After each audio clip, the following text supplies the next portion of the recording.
¿Qué onda, mi familia hermosa? ¿Cómo están? Espero que todos le estén pasando de lo mejor. Esta Semana Santa es una semana bastante especial, ¿cierto? En la que nosotros podemos recordar, nosotros podemos reflexionar sobre los eventos que llevaron a nuestro Señor Jesucristo en la cruz. Y esta Semana Santa es una semana bastante especial en todo el año, porque nosotros podemos ver toda la obra y el sacrificio de nuestro Señor Jesucristo. Así como Navidad también nos recuerda el nacimiento de nuestro Salvador, Semana Santa nos recuerda el sacrificio que hizo nuestro Señor por cada uno de nosotros. Así que nadie va a poder decir, es que yo nunca supe nada de Jesús, es que yo no sabía por qué Jesús era nuestro Salvador. Creo que todos los años nosotros tenemos este recordatorio tan padre, tan bueno de lo que es nuestro Señor Jesucristo y su obra perfecta camino hacia la cruz. Y familia, hoy estaremos viendo la sentencia de nuestro Señor Jesucristo. Esta sentencia que tú y yo merecíamos. Esta sentencia que nuestro Señor vino a tomar nuestro lugar porque tú y yo éramos merecedores de la muerte. Pero sin en cambio, nuestro Salvador vino a este mundo para poder regalarnos vida. Y no una vida efímera, sino una vida eterna. Hoy estaremos viendo lo que dice la palabra de Dios en Mateo capítulo 27. Así que voy a invitarte a que por favor abras tu Biblia en Mateo capítulo 27 y vamos a iniciar con los versos 1 y 2. Pero antes de iniciar voy a invitarte a que por favor cierres tus ojos y oremos a Jesús para que Él tome el dominio de este estudio y que tú y yo podamos recordar lo que hizo nuestro Señor Jesucristo camino a la cruz, ¿ok? Vamos a orar. Señor, gracias porque tú nos has dado la oportunidad de poder escucharte, porque nos has dado la oportunidad de poder en esta semana ver tu obra perfecta, Señor. Cómo tu amor tan grande, cómo tu amor tan desbordante vino a este mundo para poder darnos salvación y esperanza. Gracias porque tú, Señor, siempre traes revelación de lo que tú hiciste por nosotros. Porque tú siempre traes ese recordatorio tan bueno en el que nosotros queremos ser agradecidos con ese sacrificio perfecto, Señor. Queremos darte gracias porque siempre estás obrando y actuando en nuestras vidas. Y porque tú, Señor, tomaste el lugar que nosotros teníamos que pagar. Gracias porque tú, con tu sangre hermosa, pagaste nuestra deuda, pagaste nuestra culpa. Y gracias a ti, Señor, hoy nosotros podemos tener una esperanza, hoy nosotros podemos tener una sonrisa, y hoy nosotros te esperamos a ti, Señor. Gracias por este tiempo, y en tu nombre oramos, y todos decimos amén. Muy bien, pues vamos a darle lectura al verso 1 que dice así. Venida la mañana, todos los principales sacerdotes y los ancianos del pueblo entraron en consejo contra Jesús para entregarle a muerte. ¿Y sabes qué, familia? Esta escena nos habla de que llegó la mañana, o sea, desde muy temprano. Los principales sacerdotes, los líderes religiosos del Sanedrín, se estaban reuniendo en un consejo, y esto no para discutir sobre las leyes o las interpretaciones de las Escrituras, sino que ellos estaban conspirando en contra de nuestro Señor Jesucristo, en cómo ellos iban a matarle, en cómo ellos tenían que entregarle, en cómo ellos querían matar al Hijo de Dios. ¿Y esto por qué? Esto era porque ellos temían, familia, a la influencia de nuestro Señor Jesucristo. Ellos temían al mensaje de amor, al mensaje de perdón y al mensaje de salvación que nuestro Señor Jesucristo trajo al mundo. Ellos temían que la luz pusiera en evidencia sus propios intereses y sus tinieblas. Y el verso 2 dice, y le llevaron atado y le entregaron a Poncio Pilato, el gobernador. Y familia, aquí podemos ver que estos líderes religiosos toman a nuestro Señor Jesucristo, lo llevaron atado como si fuera un criminal, como si fuera alguien peligroso, y así como a un criminal lo entregan a Pilato. Pilato, el gobernador romano. ¿Y por qué fue que los líderes religiosos lo hicieron así, de este modo? Porque vimos que ellos no tenían la autoridad para poder ejecutarlo. Ellos no podían tomar acción por sus propias manos. Pero más que eso, ellos lo hicieron con malicia y lo hicieron con falsas acusaciones, sabiendo que nuestro Señor Jesucristo no había cometido ningún delito y ningún pecado. Y con ese deseo tan ardiente de verlo muerto, ellos llevan a Jesús a Pilato, que era un gobernador romano, que era muy sanguinario, un hombre conocido por su crueldad, un hombre conocido porque era indiferente hacia el sufrimiento humano. Y él era el juez designado para decidir el destino de Jesús. Ahora, los líderes judíos pensaban que ellos tal vez tenían todo bajo control porque Pilato iba a actuar conforme a sus deseos. Pero, ¿qué es lo que nosotros vemos aquí? Que en medio de toda esta trama, en medio de toda esta corrupción de los líderes, en medio de toda esta crueldad humana, la voluntad de Dios estaba cumpliendo. Y todo esto era permitido por el Padre, porque se tenía que cumplir la venida del Mesías, todas las profecías que en él habían. Ahora vayamos al verso 11, familia, de Mateo 27, que dice así: Jesús pues estaba en pie delante del gobernador, y éste le preguntó diciendo: ¿Eres tú el rey de los judíos? ¿Y qué fue lo que respondió nuestro Señor Jesucristo? Jesús le dijo: tú lo dices. Ahora, yo quiero que te imagines esta escena y te voy a estar diciendo constantemente que te pongas en esa situación, porque tenemos que tenerlo claro, familia, como Jesús de pie ante Pilato, enfrentando acusaciones que eran totalmente falsas, él siendo totalmente libre de alguna culpa, él siendo totalmente santo y perfecto, a él lo llevan como un criminal, con falsas acusaciones, él no teniendo ninguna culpa. Y él es sometido a esta mirada intimidante del gobernador romano Pilato. Y en ese momento Pilato, que era un hombre acostumbrado a la crueldad, al desprecio, se encuentra completamente desconcertado de la presencia de Jesús. Aunque Pilato había visto a prisioneros pues con ciertos comportamientos, a prisioneros que tal vez eran desafiantes, que tal vez eran muy locos, muy rebeldes, con una actitud desafiante ante las autoridades, podemos ver que Jesús lo deja perplejo. ¿Por qué? Porque Jesús iba totalmente tranquilo, iba totalmente seguro, y él sabía que tenía que ser sentenciado por amor a ti y a mí.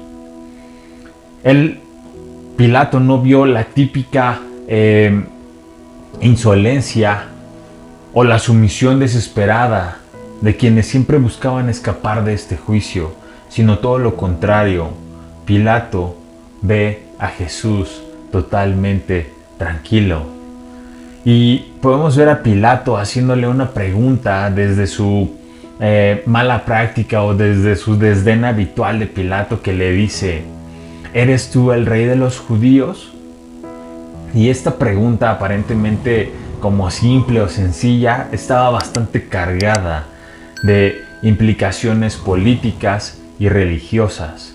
Los líderes judíos, familia, querían presentar a Jesús como un peligro que era mediático, como una amenaza para el poder romano, pero la respuesta de nuestro Señor Jesucristo es bastante reveladora, y lo que dice Jesús es: tú lo dices. Y estas pocas palabras de Jesús, familia, hace y demuestra que Jesús reconoce la verdad de la acusación, pero también proclama su soberanía completamente divina. Y podemos ver que Jesús no se defiende con argumentos terrenales ni busca escapar del sufrimiento que era inminente. En lugar de eso, nuestro Señor Jesucristo muestra una humildad, muestra una dignidad que están desconcertando a Pilato, este hombre que estaba acostumbrado a la brutalidad, estaba acostumbrado al poder desmedido. Él se encuentra enfrente de un rey que su trono no era de este mundo. Y podemos ver lo que dice la palabra de Dios en el verso 12. Y siendo acusado por los principales sacerdotes y por los ancianos, nada respondió. Verso 13.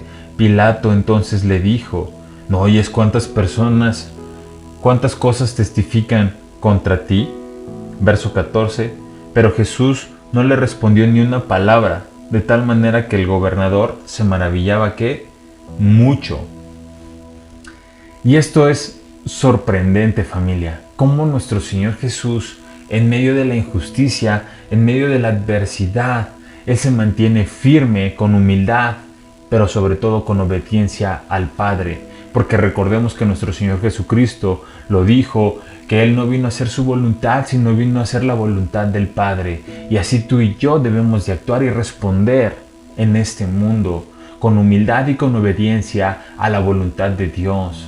Y esto a nosotros nos está desafiando, familia, que como seguidores de Cristo, nosotros siempre debemos de confiar en la providencia de Dios, incluso en los momentos más difíciles, incluso en los momentos más complicados. Nosotros tenemos que tener fe y certeza en Dios, porque la voluntad que nosotros debemos de cumplir en este mundo es la del Padre, es la de Dios, así como lo hizo nuestro Señor Jesucristo. Y podemos ver a Pilato, al ver esta actitud inusual de Jesús, él dice que se maravillaba. No puede entender cómo alguien tan poderoso, que era nuestro Señor Jesucristo, venía maltratado, venía ensangrentado y venía a someterse a un juicio en silencio, en frente de acusaciones de todas las personas, de los líderes religiosos. Él se mantiene tranquilo y con serenidad. Pero Pilato lo que no comprendía era lo siguiente: que la verdadera grandeza no reside en el poder terrenal o en la autojustificación, sino en la sumisión a la voluntad de Dios. Te invito a que notes esto. La verdadera grandeza no reside en el poder terrenal o en la autojustificación, sino en la sumisión a la voluntad de Dios. Y eso es lo que tú y yo debemos de hacer, familia: someternos a la voluntad de Dios. Verso 15 dice: ahora bien, en el día de la fiesta acostumbraba el gobernador soltar al pueblo un preso, el que quisiesen. Y en aquellos días, familia, de fiesta, la costumbre era liberar a un prisionero y ofreciendo al pueblo la oportunidad de poder decidir a una persona que ellos quisieran perdonar. Y Pilato, tal vez en su corazón, pensaba que esta era como la respuesta o la solución a que esta tradición pudiera ser la vía para poder liberar a Jesús. ¿Acaso será que Pilato estaba viendo algo diferente? ¿Acaso será que Pilato estaba viendo que Jesús realmente era inocente?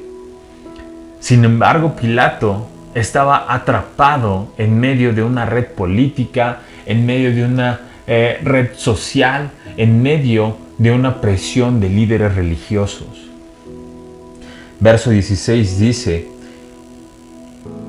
y tenían entonces un preso famoso llamado como tú. No, no es cierto.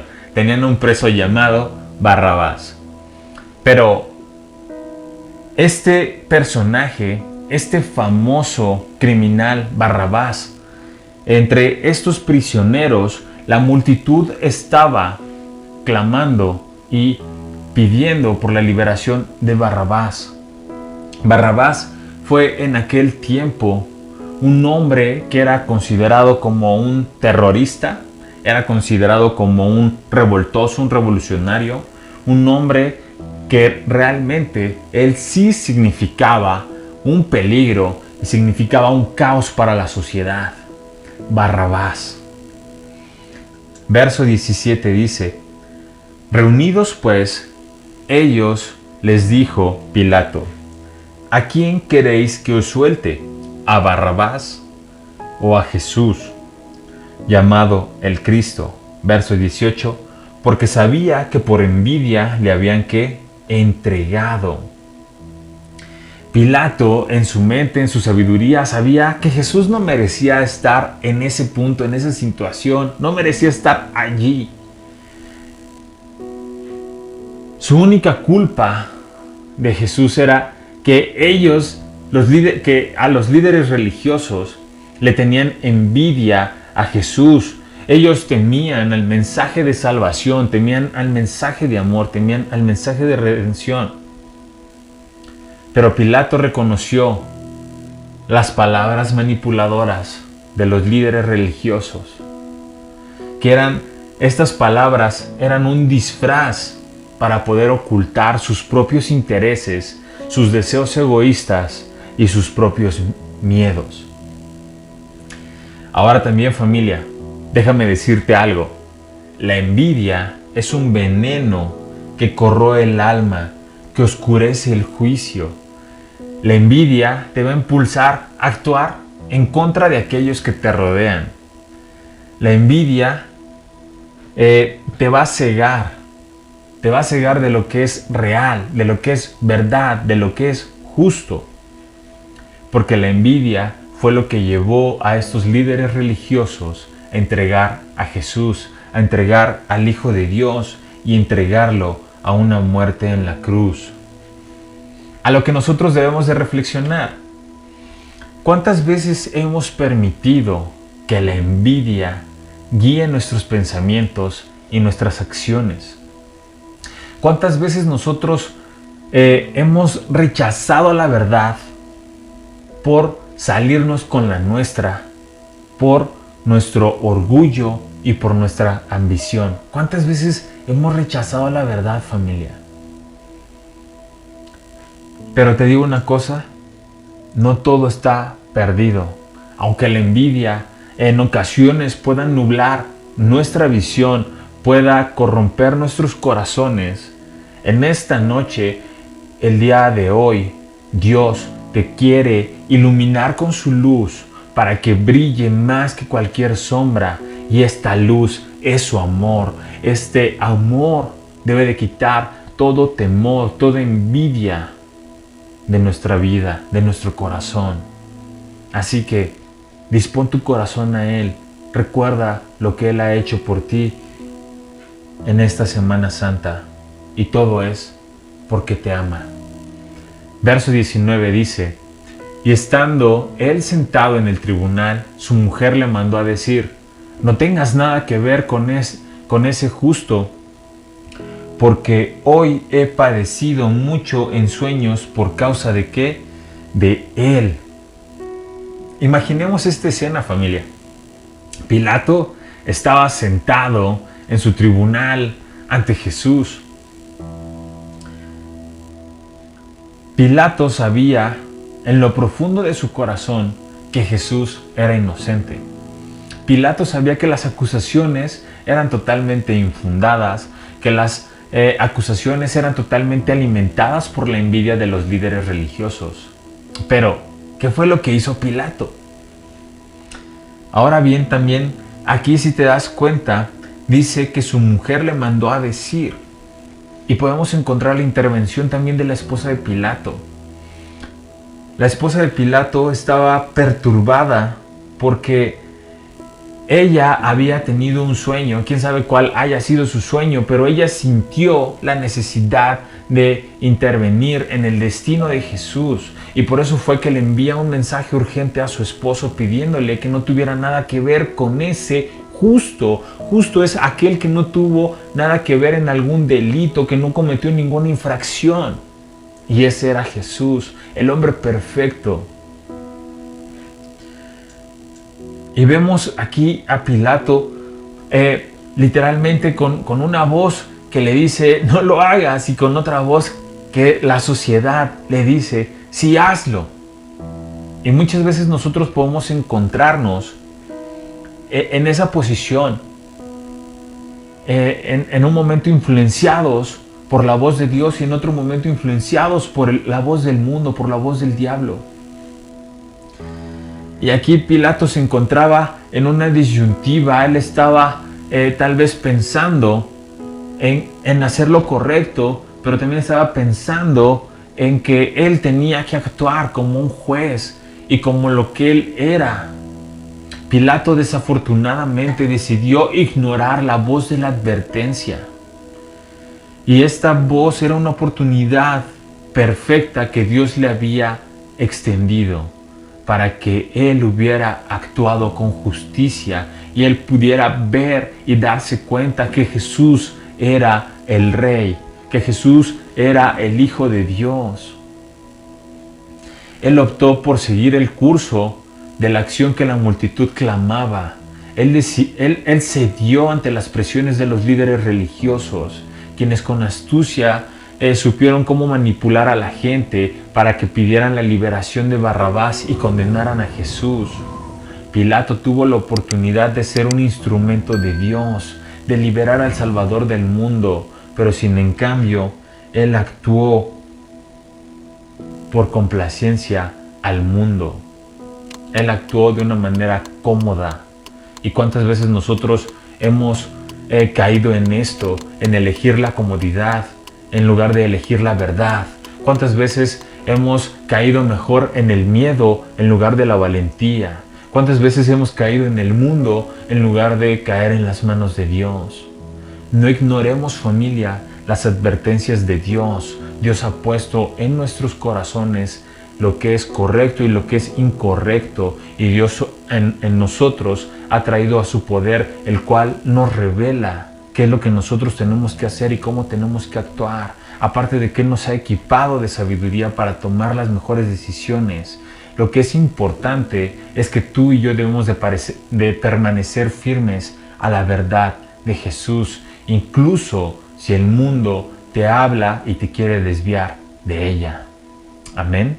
Continúa la palabra de Dios diciendo en el verso 20: pero los principales sacerdotes y los ancianos persuadieron a la multitud que pidiese a Barrabás y que Jesús fuese ¿qué? Muerto. Y aquí podemos ver la condición humana, familia. Veíamos en el Domingo de Ramos cómo la gente clamaba: Hosana al Hijo de David, Hosana al Rey. Y ellos lo clamaban en un momento Rey, y en otro momento ya querían que Él muriera, que Él fuera crucificado. Y esa es nuestra lucha, familia, entre lo correcto y lo que es conveniente, entre la verdad y la conveniencia. ¿Qué es lo que tú prefieres?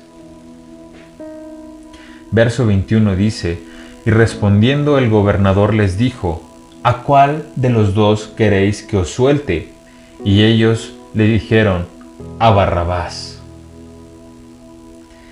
Y aquí podemos ver la pregunta de Pilato: ¿a cuál de los dos queréis que os suelte? Y podemos ver a la multitud que gritaba a Barrabás. Y esto de gritar era que exigía a Barrabás. ¿Y cómo es que esto pudo haber sido posible? ¿Cómo la voz de la multitud, cómo la voz de la sociedad puede ser mayor a la voz de la justicia? ¿Cómo la voz de las personas, cómo la voz del mundo pudo haber sido mayor sobre la verdad? ¿Cómo la voz de nuestro Señor Jesucristo, la voz de Jesús que hablaba y proclamaba salvación, pudo haber sido opacada por esta voz que pedía a Jesús su muerte, que pedían lo malo, que pedían a Barrabás?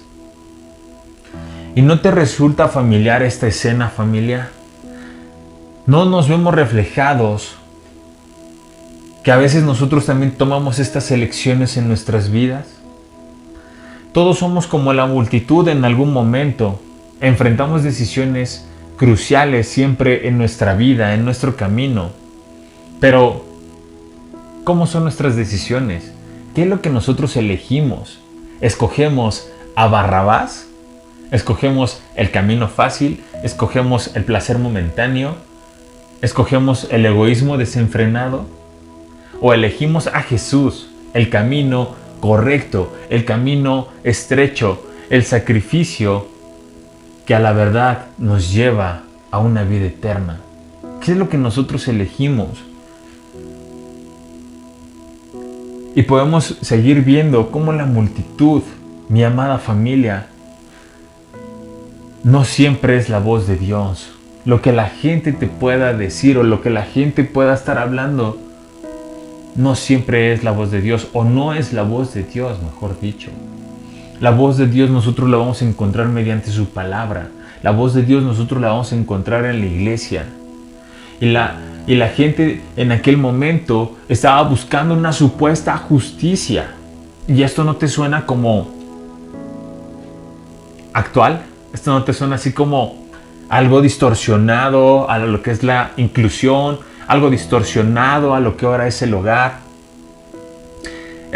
Aquella gente en aquel momento no buscaba la verdad.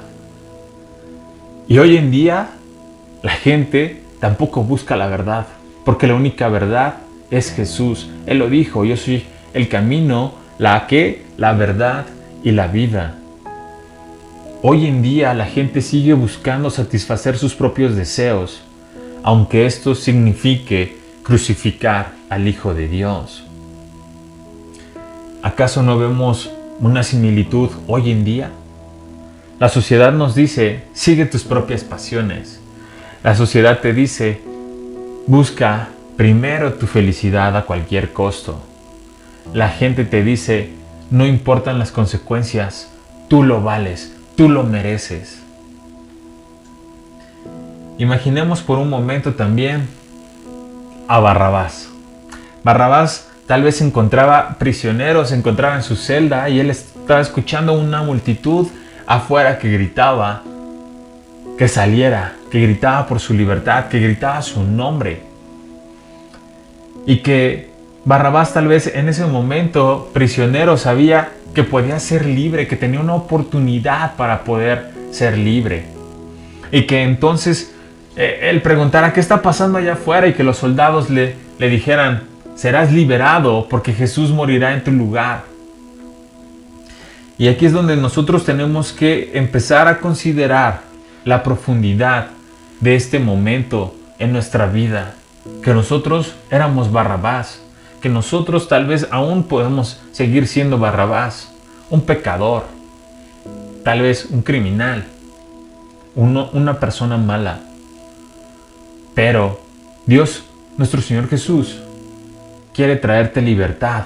Y si no conoces a Jesucristo, yo te invito a que conozcas a Jesús. Él, como a Barrabás, te va a traer libertad. Y nosotros, familia, éramos como Barrabás, prisioneros en nuestra maldad, prisioneros en nuestros delitos. Mas sin en cambio un hombre santo, un hombre inocente, un hombre que era el Hijo de Dios, vino a cargar nuestras culpas. Verso 22 dice: Pilato les dijo: ¿qué pues haré de Jesús, llamado el Cristo? Todos le dijeron: sea crucificado. Verso 23. Y el gobernador les dijo: pues, ¿qué mal ha hecho? Pues ellos gritaban aún más diciendo: sea crucificado. O sea, la gente le estaba diciendo: no nos interesa lo que haya hecho, no, queremos que Jesús sea crucificado.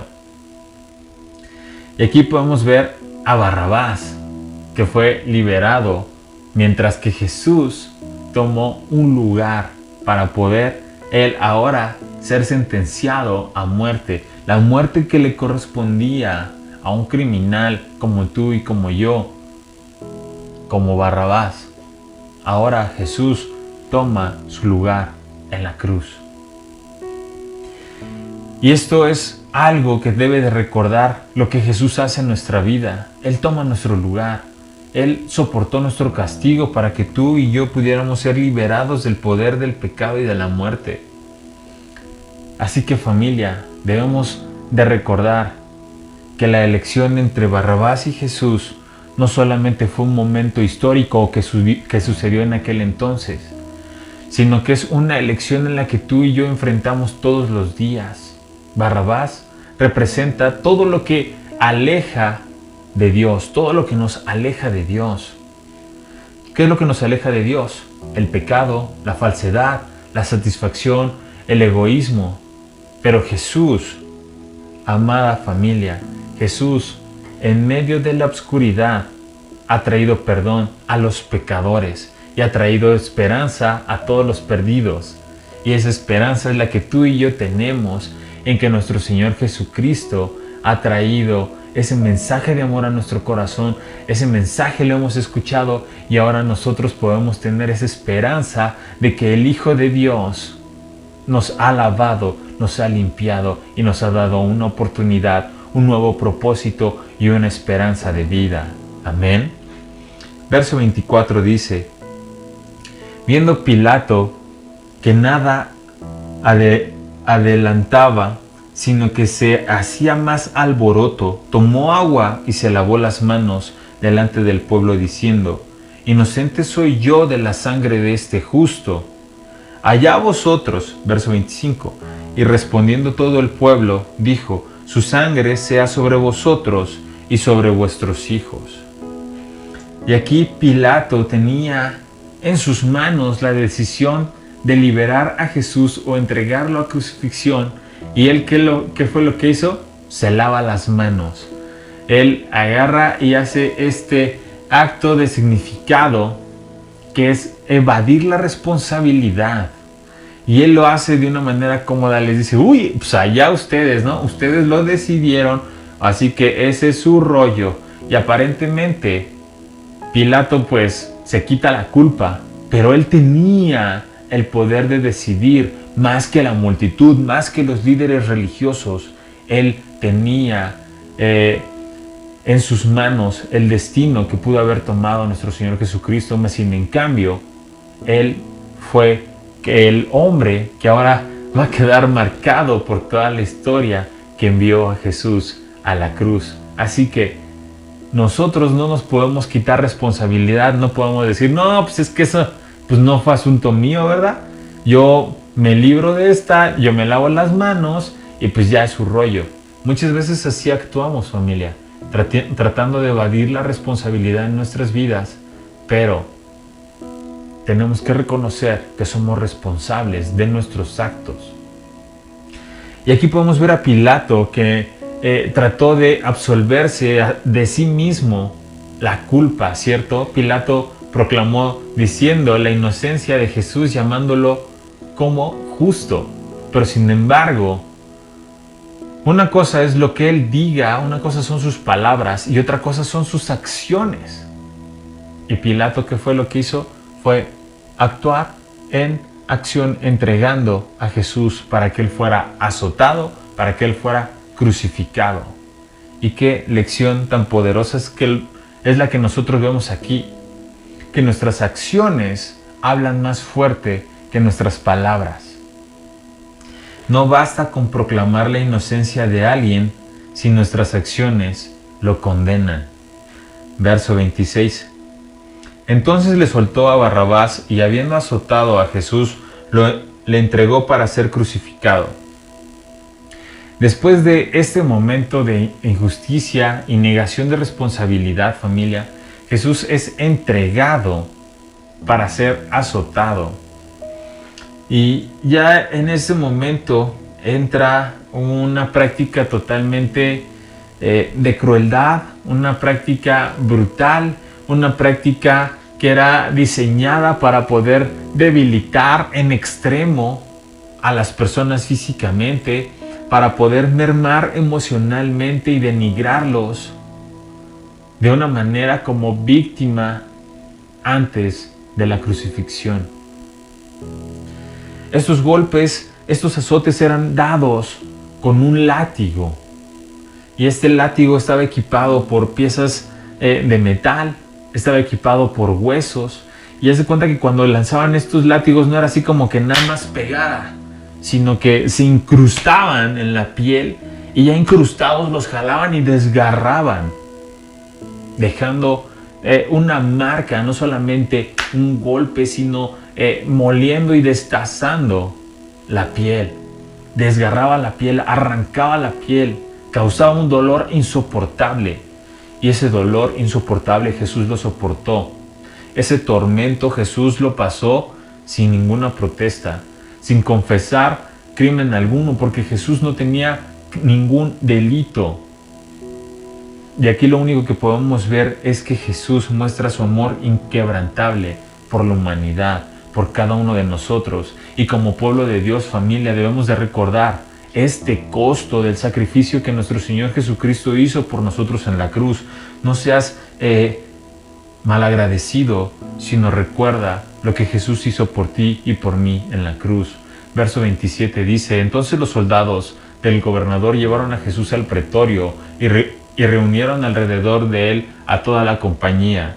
Y aquí podemos ver cómo en esta escena, en el pretorio, donde Jesús fue llevado por los soldados del gobernador, no solamente fueron así como unos pocos soldados, ¿no? Ya que Jesús estaba súper lastimado, ya que Jesús estaba súper ensangrentado, que no se podía mover, aún así hacen un show donde toda la compañía, todos los soldados llevan a Jesús para aumentar esta humillación pública de nuestro Salvador. Verso 28 dice: y desnudándole, le echaron encima un manto de escarlata y pusieron sobre su cabeza una corona tejida de espinas y una caña en su mano derecha, e hincando la rodilla delante de él, le escarnecían diciendo: salve, Rey de los judíos. Y aquí podemos ver, familia, cómo los soldados, en un acto cruel de ironía, despojaron de sus ropas, de su vestido, a nuestro Señor Jesucristo. Con un manto escarlata le pusieron. Este manto escarlata hablaba o significaba supuestamente la realeza, porque la gente que era de la realeza ocupaba este tipo de color púrpura, que era un significado así como de opulencia. Le pusieron una corona de espinas que estaba presionando su cabeza, que estaba lastimando su cabeza, que estaba siendo una corona, pero esta corona no era un símbolo de realeza, sino estaba siendo un símbolo de sufrimiento, un símbolo de burla. Y dice que también le pusieron una caña en su mano derecha, humillándolo, como si haciendo una parodia completamente de él, burlándose de su reinado, burlándose de nuestro Señor Jesucristo. Pero lo que estos hombres, estos soldados, no podían ver, o que no se daban cuenta, es que se estaban burlando del Rey del universo. Y muchas veces así puede suceder en la vida de las personas que no conocen a Jesús, que incluso se pueden burlar, que incluso se pueden mofar, pero ni siquiera lo conocen y no se están dando cuenta de quién es Jesús. Así que yo te invito que antes de que busques burlarte de Jesús, antes de que quieras hacer un acto de parodia o de alguna mofa de Jesús, conozcas quién es Él, y entonces te darás cuenta del grave error que puedes cometer en burlarte de Jesús. Verso 30 dice: y escupiéndole tomaban la caña y lo golpeaban en la cabeza. En medio también de estos insultos podemos ver la violencia en contra de Jesús. Jesús fue escupido, Jesús fue golpeado, y estos labios que habían proclamado la palabra de Dios ahora eran deshonrados, y las manos que habían sanado a los enfermos, ahora estas manos estaban siendo heridas. Sin embargo, en medio de todo esto, familia, Jesús permaneció en silencio, soportando el dolor y la vergüenza por amor a cada uno de nosotros. Ahora imagínate a Jesús de pie frente a ellos, soportando cada insulto, tomando tu lugar, soportando cada escupitajo. Jesús pudo haber llamado a sus ángeles para su defensa, pero sin en cambio, Él no lo hizo así. Él permaneció en silencio, aceptando toda esa humillación por amor a nosotros. Y ahora nosotros podemos encontrar en las heridas de Jesús sanidad. ahora nosotros podemos encontrar en esa humillación, nosotros encontramos redención. Por eso fue que nuestro Señor Jesucristo lo soportó, por amor a nosotros. Verso 31 dice: después de haberle escarnecido, le quitaron el manto, le pusieron sus vestidos y le llevaron para crucificarle. Y aquí, si te das cuenta, dice, le quitaron su manto y le pusieron sus vestidos. Esto de que le pusieron te está hablando de que él ya estaba como muy lastimado para poder moverse correctamente, para poder en ese momento mismo incluso vestirse, y dice que le pusieron. Imagínate ya en qué situación ya se encontraba nuestro Señor Jesucristo. Aquí ya era una escena de brutalidad y de crueldad en su máxima expresión, pero también es una escena en donde podemos ver la redención y la gracia en su máxima expresión, porque a través de la cruz de Jesús, familia, nosotros podemos ver que Él llevó el peso de nuestros pecados, que Él nos ofreció una oportunidad para que tú y yo nos pudiéramos reconciliar con Dios. Él tomó nuestra culpa y Él nos ha dado de su perdón. Él nos ha traído su amor. Y el soportar toda esta humillación es la expresión más grande de amor que el mundo haya conocido, familia. Así que tú y yo debemos de reflexionar en esta Semana Santa sobre la pasión y muerte de nuestro Señor Jesucristo. Y en cada uno de estos eventos, tú y yo somos desafiados a seguir este ejemplo de humildad y sacrificio y perdón. Y esto no significa que nosotros tenemos que llevar solo una carga pesada. Esto significa que tú y yo debemos de estar dispuestos a renunciar a todo por amor a Él. ¿Ves cómo nuestro Señor Jesucristo renunció a todo por amor a ti? Tú y yo debemos de corresponder con ese mismo amor a nuestro Señor Jesucristo. Que Dios nos dé la fortaleza para seguir a Jesucristo en todo momento, y que podamos también, familia, encontrar la esperanza y el consuelo en la victoria sobre su muerte. Amén. Vamos a orar. Gracias, Señor Jesús, porque tú nos das este tiempo en el que nosotros podemos ver cómo tú nos amaste tanto, Señor. Cómo soportaste tanto dolor, cómo soportaste tanta humillación, pudiéndolo haber librado. Tú lo hiciste por amor a cada uno de nosotros, Señor. Gracias porque tu amor es tan grande que el día de hoy nos sigue alcanzando, nos sigue incluso rebasando, Señor. Y gracias porque esta Semana Santa es una muestra de cómo tú nos has amado tanto. Ayúdanos a ser agradecidos en esta semana, y que el día de mañana cada uno de nosotros podamos asistir a tu casa a recordar lo que tú hiciste en la cruz del Calvario, Señor. Gracias por este tiempo, gracias por esta oportunidad, y sobre todo gracias por tu gran amor. En tu nombre oramos y todos decimos amén. Te amo, familia, que tengas una gran noche. Bye bye.